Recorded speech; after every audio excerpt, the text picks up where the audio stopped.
I dag skal jeg forklare tangent, sekant og trætrinsreglen. Vi starter ud med at lave vores koordinatsystem. X her, så vores y. Vi starter ud med at lave funktion, hvor vi derefter skal skrive vores punkter ned, hvor vi så her har x0, og her har vi f, parentes, x, så derfra finde hældningen på tangent. For at finde hældningen på tangent skal vi nemlig bruge et sætpunkt for at kunne finde frem til hældningen, fordi man ikke kan gøre det med et punkt.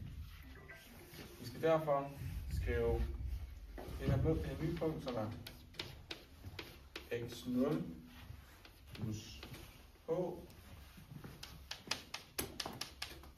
og f og x, parentes x, 0 plus h. Grundet at h er nemlig distancen mellem vores to punkter. Nu skal vi lave nye punkt, som er det her, som kaldes for s, som også er sekant. Og vi skal derefter finde frem, hvor vi skal bruge trætrinsreglen, hvor vi skal bruge topunktsformen, som lyder således, hvor vi gør sådan her. Vi laver vores trin 1, som f x0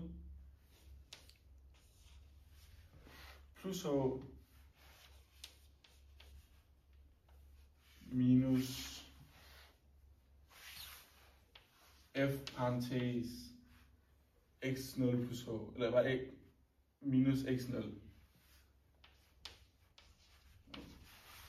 Vi skal derefter i trin 2, hvor vi skal reducere mest muligt, for nemlig, og vi skal også dividere det, vores topunktsformen og vores h, som nemlig er vores distance. Det er lige glemt at skrive ind. Så skal vi her, hvor vi skal reducere mest muligt, hvor vi skal, nemlig i trin 3, lade h gå mod 0 så meget som muligt.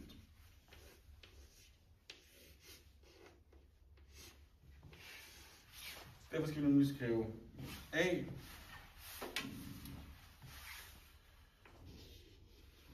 AS, hvor S er nemlig vores sekant, hvor vi skal lade A vores sekant gå mod vores tangent. Så vi skriver AT, som også kan lyde som differentielle koefficienten, som er F mærke x0.